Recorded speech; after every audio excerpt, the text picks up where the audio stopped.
Bună tuturor! În episodul de astăzi vreau să vorbim despre posibilele cauze în formarea tulburării de personalitate narcisice. În primul rând, poate vă întrebați dacă te naști cu această gravă tulburare de personalitate. Și vă spun nu.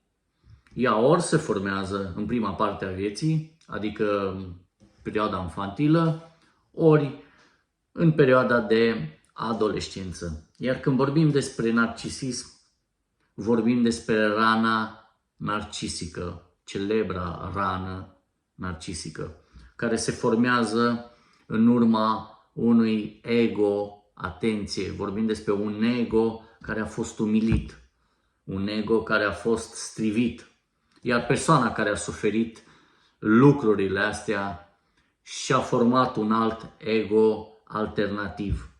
Un alt ego venit ca un ajutor să protejeze ego original care sângerează, care are o rană. Ca și cum și-a format o altă personalitate, bineînțeles, falsă. Un alt punct pe care Sam Vaknin îl scoate în evidență, celebrul Sam Vaknin, profesor de psihologie, care ne vorbește despre asocierea, o posibilă cauză a unei mame absente din viața copilului. El o numește the dead mother, adică mama moartă. Nu este moartă, o numește moartă pentru că este pur și simplu neglijează copilul, este absentă din viața copilului, atât emoțional cât și afectiv. Când ne naștem, prima sursă de dragoste este mama. Mama înțelege exact limbajul copilului, are conexiunea aia, știe când copilului este foame, când copilului este sete. Deci este legătura aia de care copilul are nevoie ca să se formeze, are nevoie de dragostea, care este foarte importantă, dragostea mamei. O mamă absentă, din păcate, din motive, ori pentru că nu este o familie foarte unită și sunt foarte multe probleme, sunt foarte multe certuri, iar mama nu poate să fie prezentă în viața copilului, sau pentru că pur și simplu mama este o mamă inafectivă, adică nu este o mamă afectivă. Sau mai poate să fie din cauza substanțelor, vă dau un exemplu, substanțelor interzise, adică a drogurilor. Un alt studiu a fost făcut în 2015 în care Jerome Bruner, un celebru psiholog care este foarte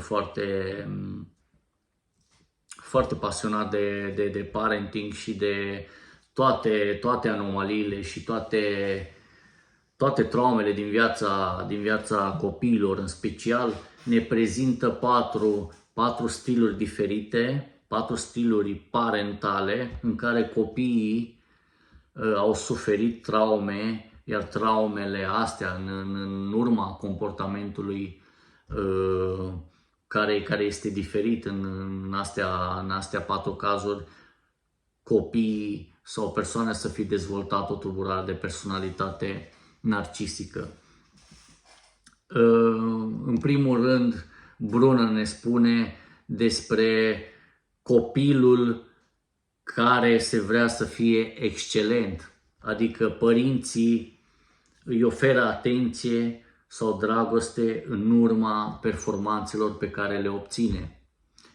Vă dau un exemplu. Îți dau asta sau îți cumpăr asta doar dacă obții să o faci asta. Copilul trăiește și vede dragostea ca pe o condiție. El tot timpul trebuie să aibă niște standarde foarte înalte. Tot timpul trebuie să dea tot ce are mai bun iar frica pe care o are să nu greșească, să nu dezamăgească, îi produce un stres foarte, foarte mare. În toată chestia asta este și un lucru pozitiv. În viața de adult, copilul poate să fie foarte, foarte educat, foarte bine organizat, pentru că a fost la un nivel înalt și a fost tot timpul la un standard foarte înalt. Dar pe ansamblu, toată viața asta în care pur și simplu este imposibil să nu facem greșeli, adică nu putem tot timpul să nu facem greșeli, iar copilul, fiind tot timpul presat din spate să fie copilul perfect ca să primească recompensă în urma performanțele lui, în momentul în care a greșit sau în momentul în care a simțit că nu poate, a trăit un stres foarte, foarte mare. 2. Brunner ne vorbește despre copilul care a fost ridiculizat, copilul care a fost umilit. Este genul parental în care părintele pur și simplu își ridiculizează și umilește copilul pentru că nu îndeplinește caracteristicile sau nu se ridică la nivelul pretențiilor părinților. Adică copilul este pedepsit, copilul este fie îi reproșează părintele îi reproșează cu cuvinte sau folosește fraze care îl ridiculizează, în care îi spune că e incapabil, în care îl umilește. Bineînțeles, chestia asta repetându-se tot timpul pentru că părintele vrea ca și copilul să aibă caracteristicile astea, să fie exact cum vrea el. De fiecare dată când el nu reușește lucrul ăsta, este umilit. Iar întâmplându-se lucrul ăsta foarte des, copilul se conformează și învață să fie exact cum vrea părintele. Adică reușește să îndeplinească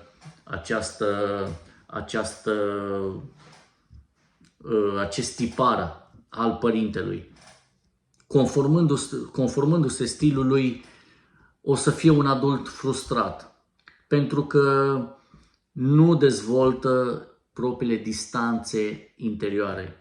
Adică nu poate să iasă în lume cu propriile lui caracteristici, cu propriile lui cu propriile lui sentimente, ci trebuie să se integreze celuilalt, adică persoanei din fața lui.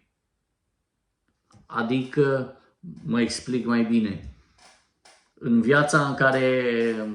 viața de copil în care a fost împins de părinte de la spate ca să ridice standardelor acestui părinte și în care a fost umilit, a fost ridiculizat, iar el a învățat după toate trăirile astea să fie exact cum vrea părintele, și în viața de adult el o să trebuiască să se integreze celuilalt.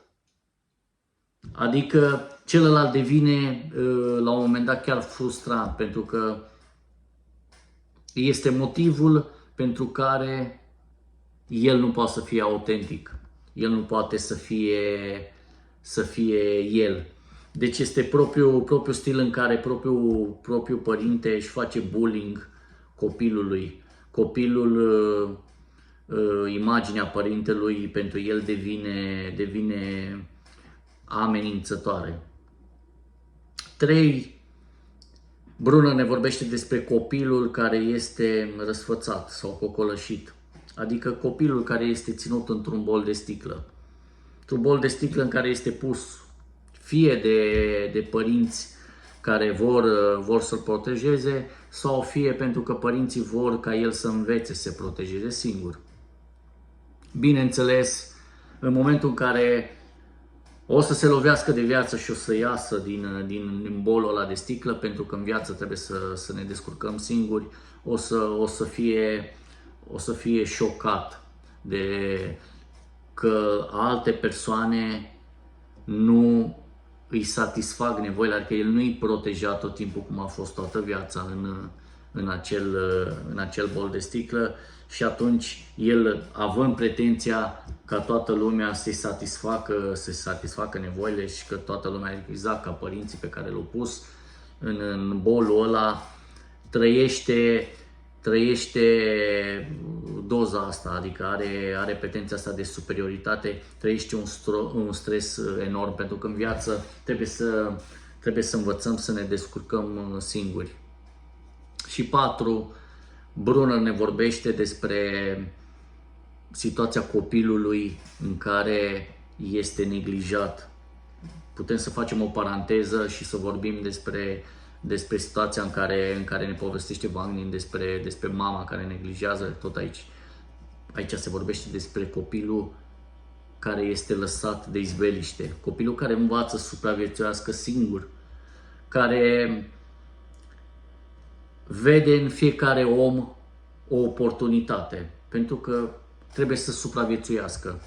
Fiecare persoană pe care o vede, o scanează, în mintea lui se produce ce pot să obțin de la persoana asta. Fiind singur și trebuie să se descurce, își creează un raport utilizabil, își trăiește un raport utilizabil, adică al copilului oportunist. Deci toate lucrurile astea, adică al copilului excelent, al copilului care este ridiculizat și umilit, al celui răsfățat sau cocolășit și al copilului care este neglijat.